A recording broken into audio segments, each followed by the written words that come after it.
makers of Linit, the bathway to a soft, smooth skin, present for your entertainment Fred Allen and his associate members of the Linit Bath Club Revue.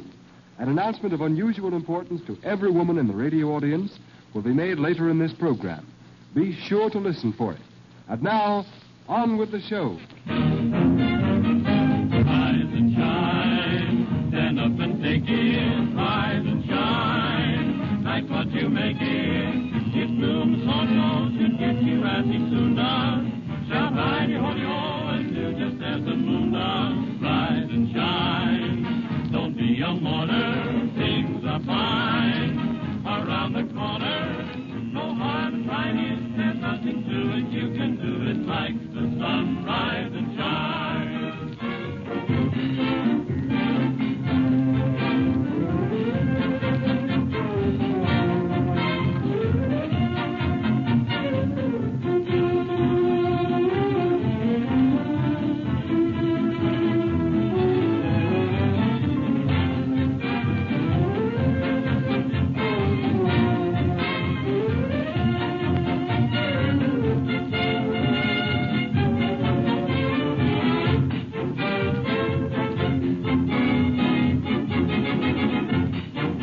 Presenting Fred Allen. Thank you, ladies and gentlemen. Thank you. Good evening, ladies and gentlemen. Tonight, the Linit Bath Club Revue starts a new series of radio presentations. We have had so many requests to repeat some of our earlier program backgrounds that in the future broadcasts, we are going to remain in each business for 2 or 3 weeks. We hope that you will have as much fun listening in as we have in preparing and presenting these little reviews. Tonight, we take you to the court of Judge Allen. The court hasn't opened yet, and while the judge is busy in his chamber, Lou Katzman is using the courtroom to render a musical verdict.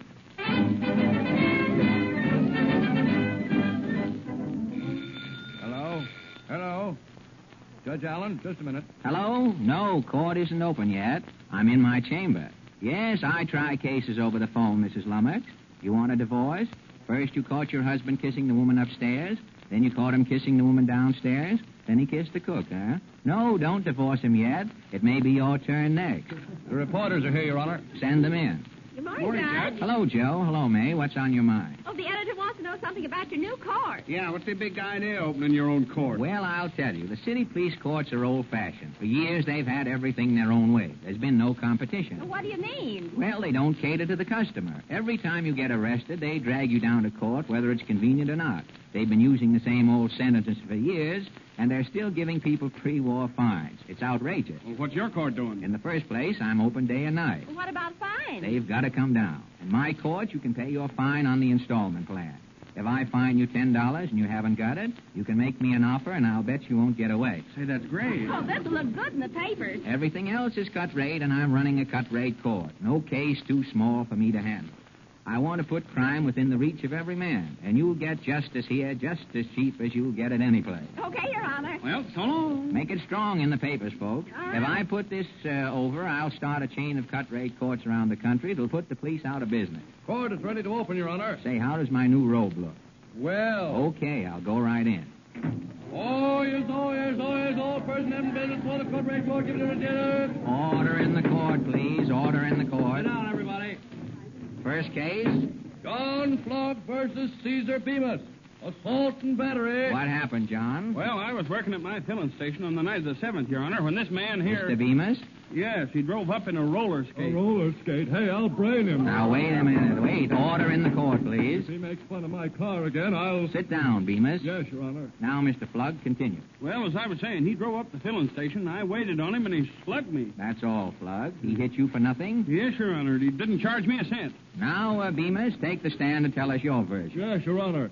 6 months ago, I bought a small car. A baby Boston? Yes, Your Honor. And my life's been miserable ever since. People laugh at you when you're in it. Yes, Your Honor. And dogs bark in through the windshield? Yes, I couldn't stand it any longer. But why did you assault Mr. Flood? I drove up to his filling station and said, give me some gas and oil. Yes? He said a teaspoonful of gas and 4 drops of oil ought to fix you up. Gosh, that's a pretty old joke. Yeah, I heard it 1,000,000 times since I bought the car. But I didn't say anything. When I paid him, he said that'll be 45 cents for weaning your scooter. And then you struck him. No, he looked at the car and said, if you want Want me to sneeze in the tires, it'll be 15 cents extra. And then you punched him. No, I threw the car at him. Plug, you're fined $2.32 for assault. Bemis, for throwing the car, I'll fine you $3 for the battery. Next case. Your Honor, Officer Morphy. He arrested these two midgets. Charges, officer. Creating a disturbance in the day nursery. I don't try midgets in here. You know that. Take them to a lower court. This is the lowest court I know. That's belittling, Murphy. $10 fine. All right, I got it right here in my pocket. And 30 days. See if you've got that in your pocket, too. Next. There's a little Goya, Your Honor. Hello? Oh, hello, Portland. Are you surprised to see me here? Yes, what were you arrested for? Oh, I'm not arrested. Papa didn't come home tonight. No? Not yet. Mama heard the patrol go by the house, so she asked me to stop in and see if it was Papa. He hasn't come in yet. Well, it's early. I'll just wait till he gets here. How do you know he's coming here? Well, Mama gave him a $10 bill to get changed this noontime, and he wasn't home at 6 o'clock. Every time he has money, he does the same thing. Does what? Well, first he takes out enough to pay his fine. Then he goes to his speakeasy and lets nature take its course. If your mother knew he wouldn't come home, why did she give him the $10? It's funny. She thought she was giving it to a stranger. Oh, didn't she know your father? No, he hadn't been home for so long. She didn't remember his face. Was he away?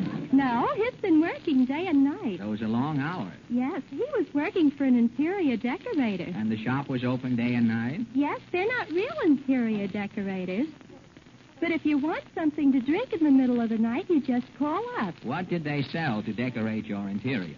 Detrimental wine, mostly. Detrimental one. It's sort of a cordial shop. Yes, they're very polite in there. Did your father lose his job? Yes, he brought some of the wine home, and Mama thought it was furniture polish. What happened? My cousin didn't know what it was, and he shined his shoes with it. What happened to him? When he finished, he was in a stocking feet. That wine is detrimental, all right. That's what Mama said. Mama said what?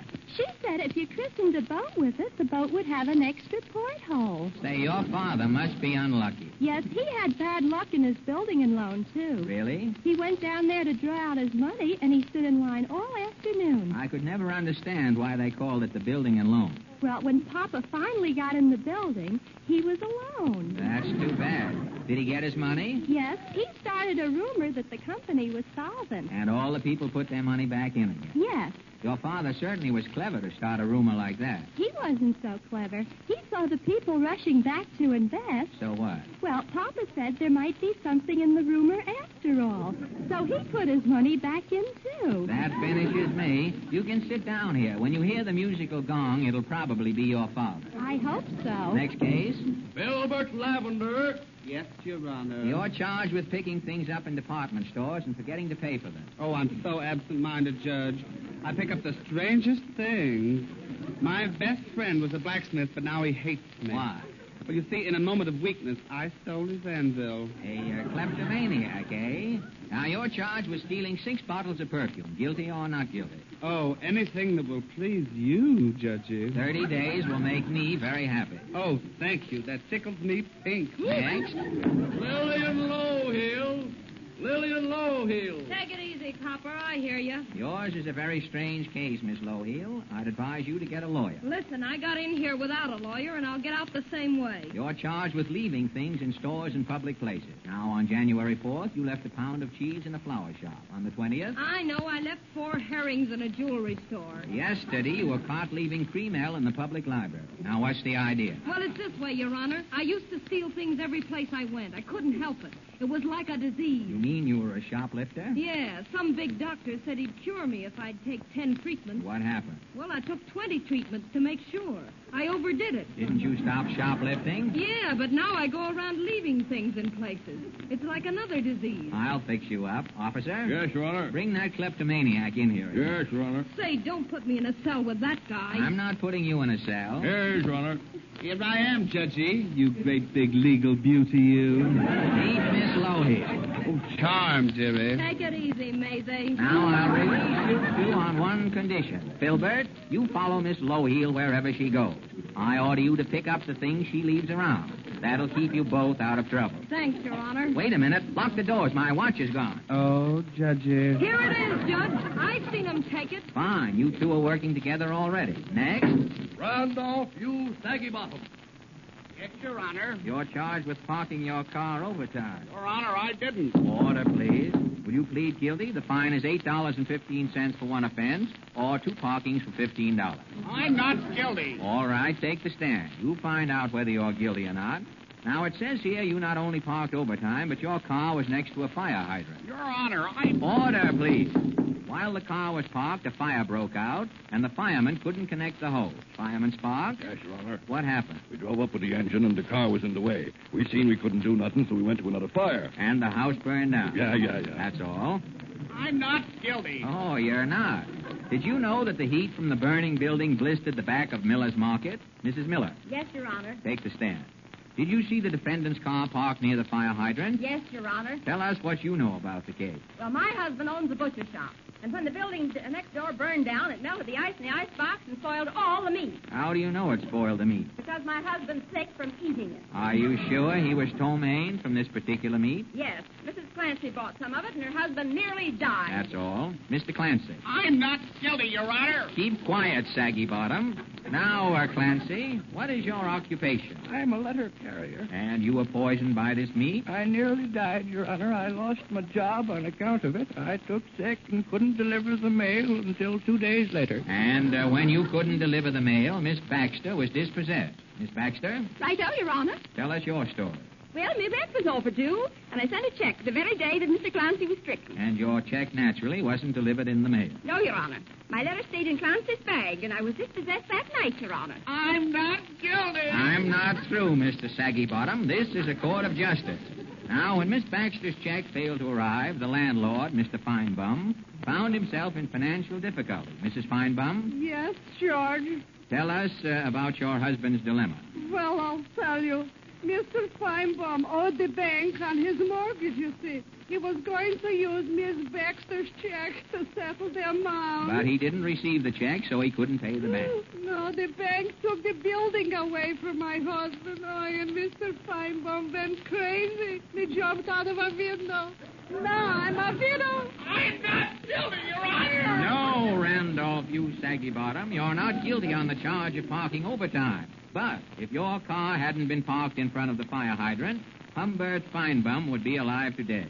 I hereby charge you with the murder of Humbert Feinbaum and sentence you to 40 years. What was that shot? Your Honor, Saggy Bottoms killed himself. Killed himself? That'll be 10 years more for contempt of court.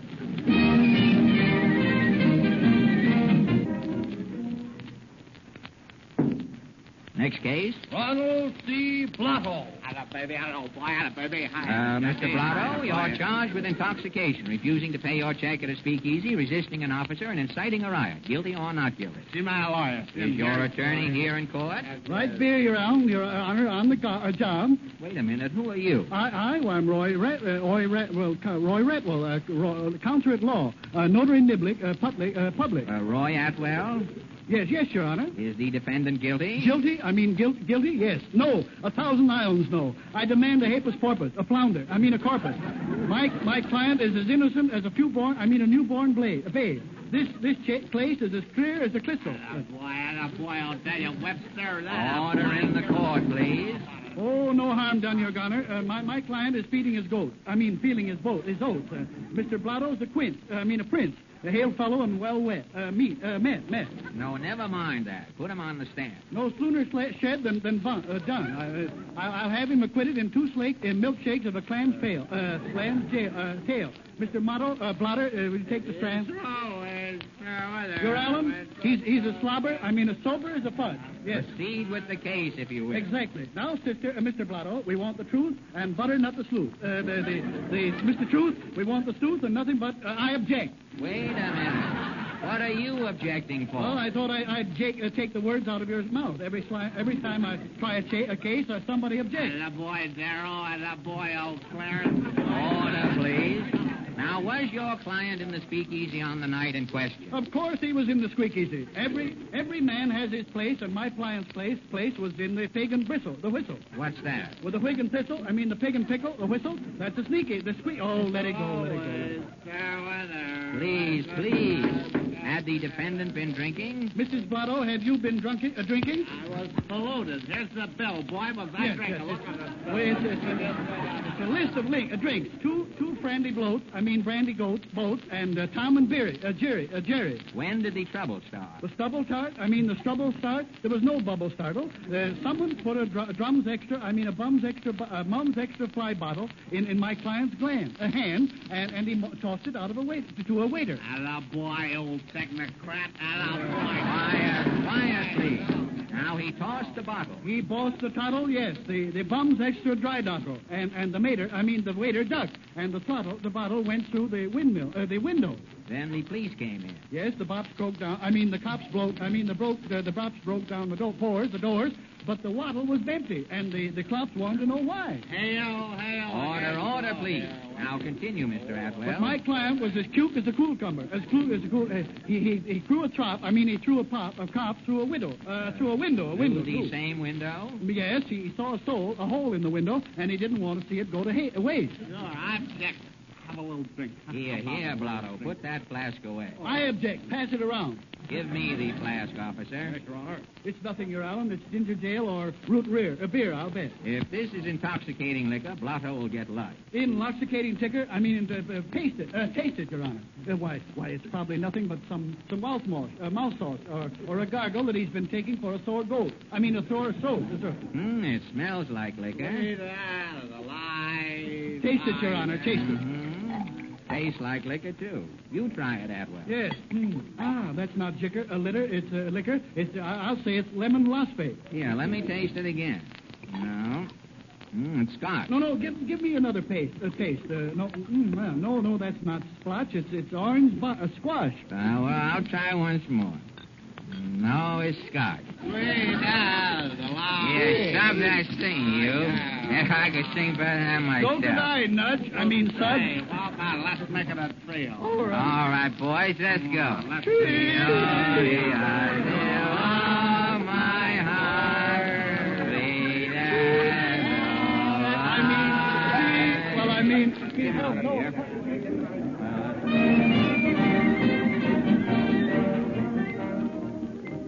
Next case. The Sisters of the Blue Nose versus Floppo Stock Company. State your case, Miss Snoop. Well, I am president of the Sisters of the Blue Nose. The Floppo Stock Company put on an indecent show, and we raided the theater. Mr. Ham, are you the producer of these shows? I'm not only the producer, but the guiding star, the leading light. We're going to put your light out. The actors are a public menace. Show them no mercy, Judge. The quality of mercy is not strained. This is no time for poetry, Ham. What show were you presenting? That famous melodrama, And the Smell of the Yukon. Oh, yes. That's the play about the Alaskan gold rush. It's indecent, Judge. It's all about gold diggers. All is not gold that's in bridge work, madam. No proverbs, Ham. Are you guilty or not guilty? You're the judge. That's right. I forgot.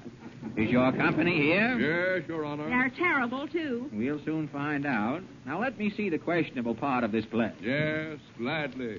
You'll see the play is as clean as the driven snow. Yes, snow that's been driven through Pittsburgh. Quiet, quiet. On with the show.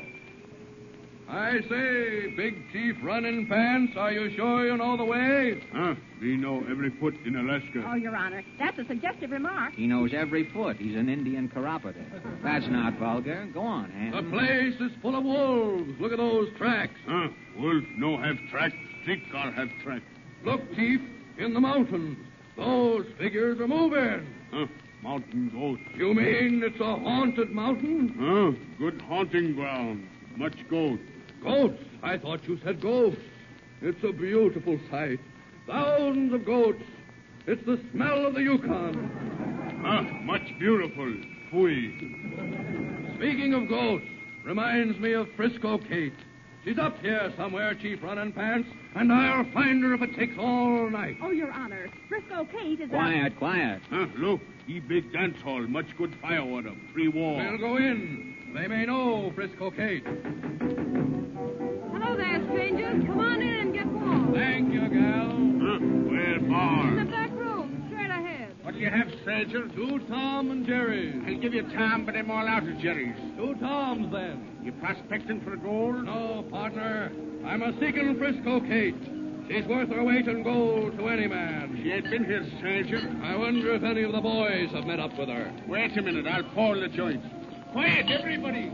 Give me your attention. Wait a minute, Ham. This show is putrid, but it's not vulgar. It's obscene. Miss Snoop, you're wasting the court's time. This acting isn't suggestive. No, but the dancing is. What dancing? Well, when I saw the show, a girl named La Belle Fatima did a dance called the Dying Duck. The Dying Duck? Yes.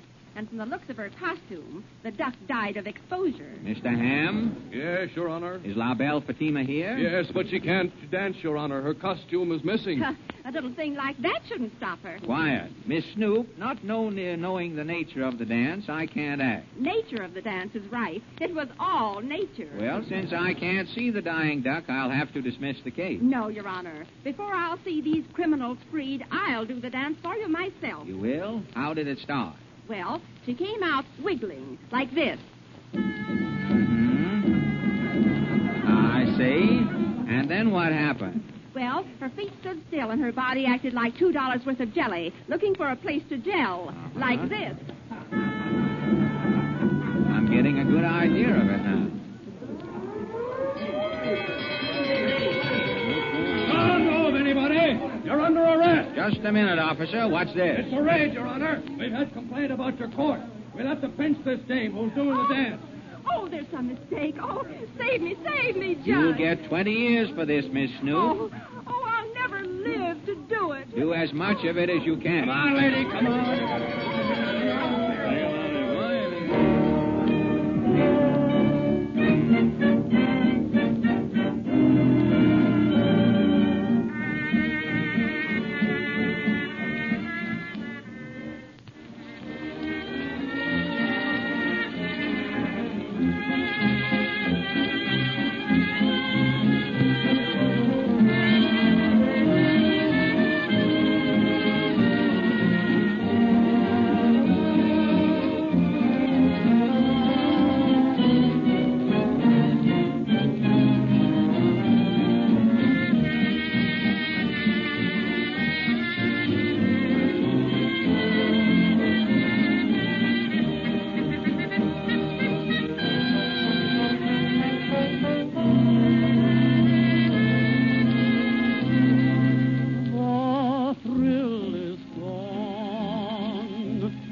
Tonight, why not endure the soothing luxury of a Linit bath? Notice what complete relaxation it affords your entire body. And notice, too, the refreshing difference in your skin. Linit, spelled Linit, is sold by your grocery store, drug, or department store, and costs only 10 to 15 cents according to the size of the package. Before returning you to Fred Allen, may we again remind you of our attractive perfume container offer. Make a memo now to write for yours tonight. Send the top flap of a Linit package together with 10 cents to cover handling and postage. You will find the address printed on both the Linit and Cream Ale packages. And here is Fred Allen. Good night, ladies and gentlemen. We'll all be looking for you next Sunday, so long.